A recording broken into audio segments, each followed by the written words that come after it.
I'm back, and this week I wanted to talk about how I'm finally back going to the gym after having our baby. I'm 8 months postpartum, so this is my first time getting back into the gym and kind of getting into that routine.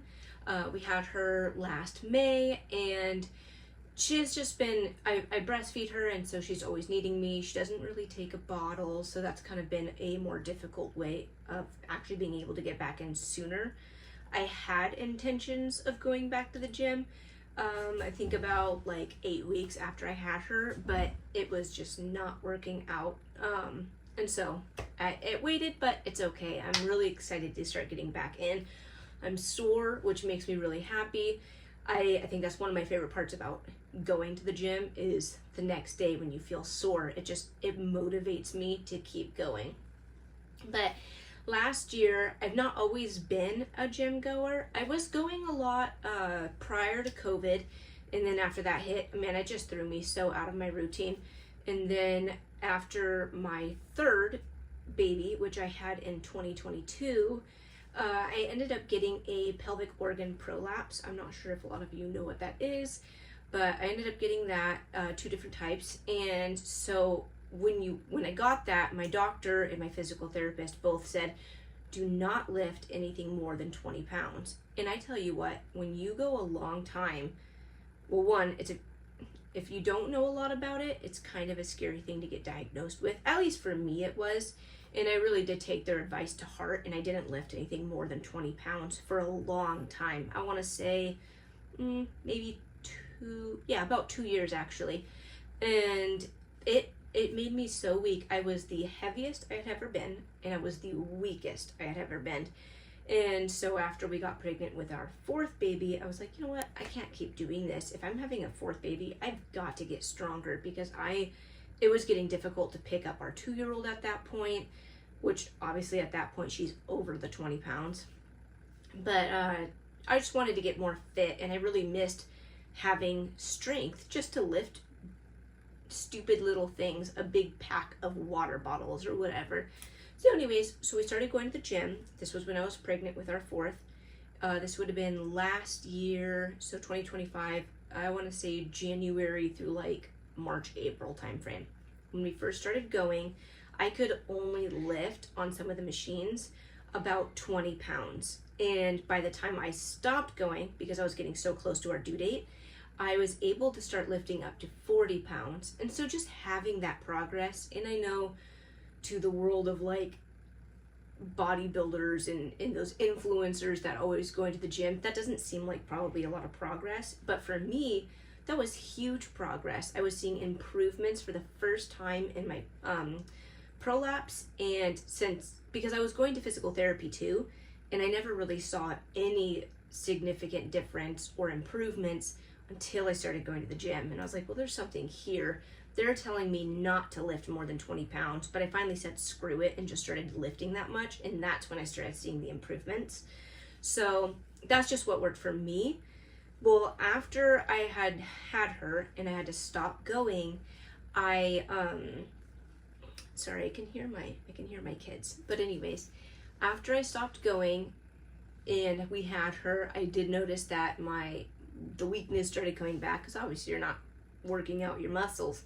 So finally going back to the gym, it feels so good. We have 4 kids, and I just feel like taking that time for myself, making myself stronger so I can keep up with them more, and it feels good to take care of myself. And honestly, my kids and my husband deserve to have that best version of myself, and I do too. I deserve to live in this mind or this body with showing up for myself and feeling good about myself. I don't deserve anything less than that, and I don't think any of us do. So if you're ever thinking, man, I don't know if I want to get back into the gym, or going for walks, or reading more, or taking time for myself, just do it. Take that action, because you deserve nothing less than the best version of yourself. Living within yourself and having a good relationship with yourself and having that mind in harmony and all of that stuff, you deserve that. I deserve that. So take a little bit of my own little experience or my advice, and just get back into it. Set a routine, and do it. There's never going to be a right time to do this, okay? So you can keep making excuses like I did, and some excuses are kind of valid. I get it. We don't always have control of what's going on in our lives, but try not to make as many excuses and just throw yourself into it.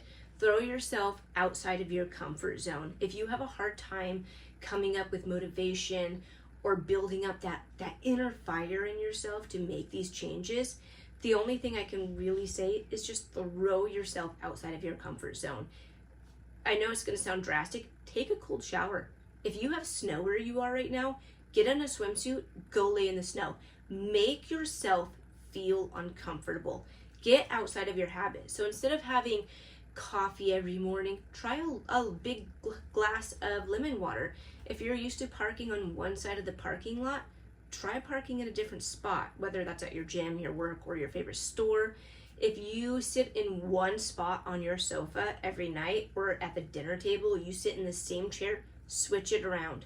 Do something different. Get out of your habits or your little routines. Set a different routine. Try something new. And when you're doing this, try to create this emotion toward it of excitement for that change, and try to build that up, because we can't just snap out of, say if you're struggling with maybe depression or lower emotions or no motivation, it's really easy to just tell people, get motivated. This is what I do to be more productive, but it's not going to do anything. We can't just snap somebody out of that. I think we need to build from small places. So even if it's something tiny that you're like, you know what, I'm going to try this and see if it creates more motivation, allow yourself, your mind, and your emotions to lean into that and kind of build up that excitement from it. Even if it's tiny, tiny things will build up over time. But anyways, I hope that helps. I'm so excited to share that I've been going back to the gym. It makes me so happy, and I really hope to see progress over the next couple of months.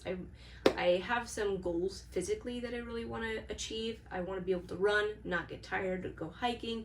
I want to, because I'm 30 now, like I said, I have 4 kids, and I want to keep up with them. I want to have adventures. I want to be able to run after my kids, give them piggyback rides, and not get tired, not be overweight. I want to lead by example and show them how important not just eating right is or taking care of our mind, but our physical body, having that healthiness and that strength.